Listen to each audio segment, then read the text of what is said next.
on Thursday, July the 11th, President Donald Trump finally started the social media summit, which contained a lot of individuals from all around the entire internet community, which and finally worked on addressing the issues surrounding both big tech and their whole monopoly of the internet, as well as the problems facing censorship due to political affiliation. A lot of big names actually came up, such as Tim Pool and many others. Now, I have been following Tim Pool, and he has been a major civic journalist that has often fought against a lot of these issues, and has constantly tried to put them out to the public at large in order to see. In fact, he actually spread the news about he didn't really spread. He's partly spread the news of Project Veritas exposing Google for wanting to quote prevent the next Trump situation. And this is definitely a major concern because with the growing amount of power of these big tech companies, and especially with their left-leaning political ideologies within those companies, it's a major concern over them having much control over the internet. Because one, as monopolies, they would be basically in control of everything. They would have control of the use of the internet. There wouldn't be any as much competition, and it would just also commit to censoring voices. I mean, again, like I said before, a lot of these companies have a left-leaning idea of how the world should work. Now, the reason why I don't say liberal is because liberals too have been affected by this. Like I said before, Tim Pool, who was one of the people who was actually at the social media summit on Thursday, is center left, and yet has had major criticisms over the whole issue of censorship by these big tech companies. And the reason why this social media summit has gained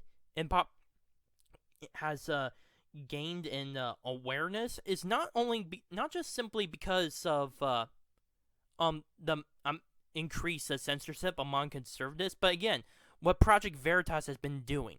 And now this has actually forced Congress and even the President of the United States to focus on the issue at hand to protect the freedom of speech of all Americans on the internet. Some people are even thinking that this may actually lead to an online Bill of Rights, but I'm not sure personally if that is going to happen anytime soon. All I know is that the entire issue at large over censorship and big tech monopolies is becoming more aware to the general public.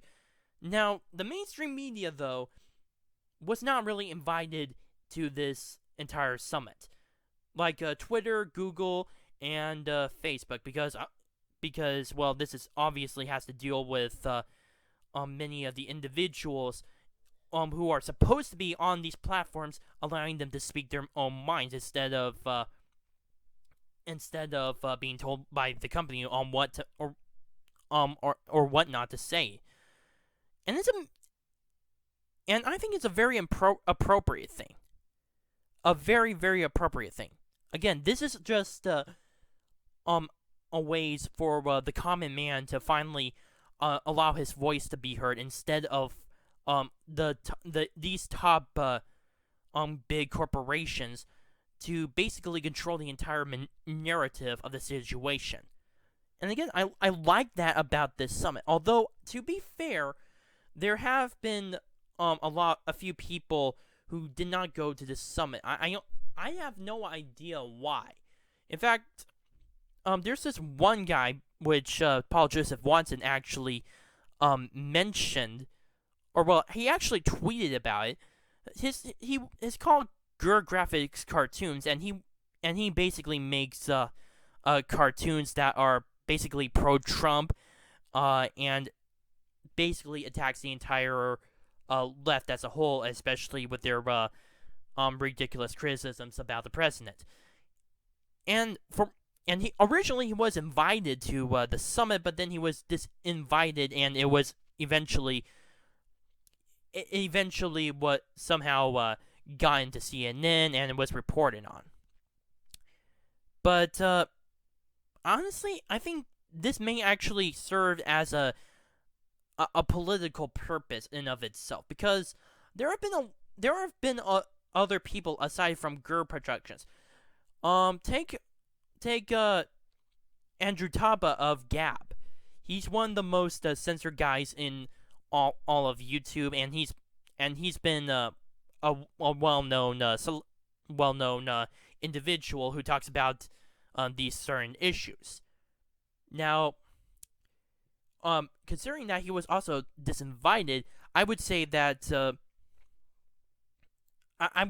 this would be a big disappointment, but because it's not this also does not allow this guy to speak his mind. But I think it may have the opposite effect, because considering that the White House originally invited this guy, and now these disinvitations are now being spread up throughout the news and as well as social media, I think that's actually raising further awareness on the problems of social media. In a weird way, their disinvitations are actually helping their cause. Although that's just my overall theory. I don't really have much to back up on that. But I wouldn't be surprised if this would be used as a little bit of a political move. Now, considering that the mainstream media have been having a fit with this entire social media summit, I would say that it's been a major success. I'm not kidding you when they've been having a fit. They actually considered a lot of the people in the social media summit to be extremists, which is ridiculous because they haven't called for any violence. They've just been very critical about the whole issue of censorship and that sort of thing.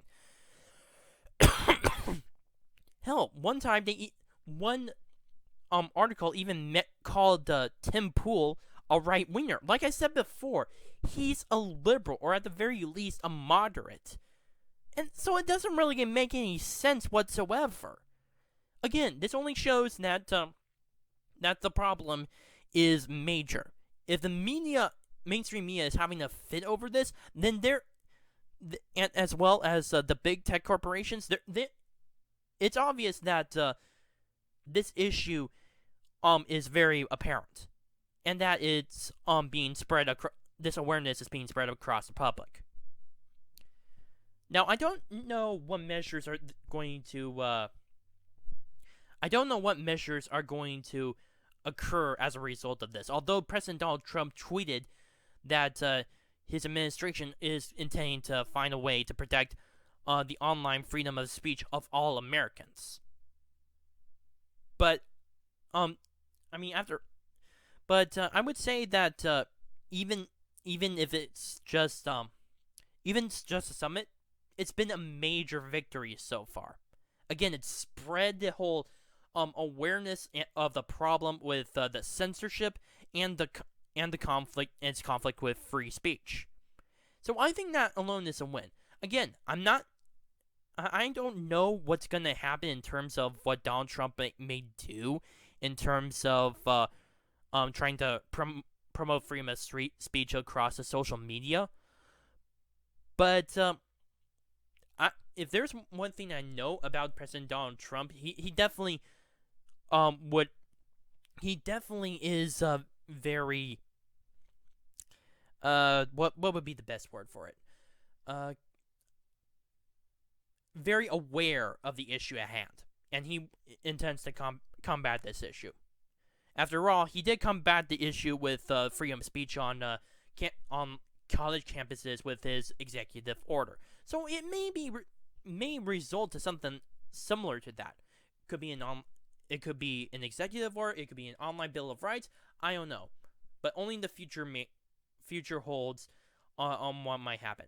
All I know for sure is that finally this problem is being in the minds of the public, and now we're finally confronting this situation head on. My name is Noemi and on the Arc Truth. Please post your comments down below, subscribe, like this video, and share it with your friends. And if you have any criticisms about my videos, please be sure to either message me or post them down in the comments below. Thank you.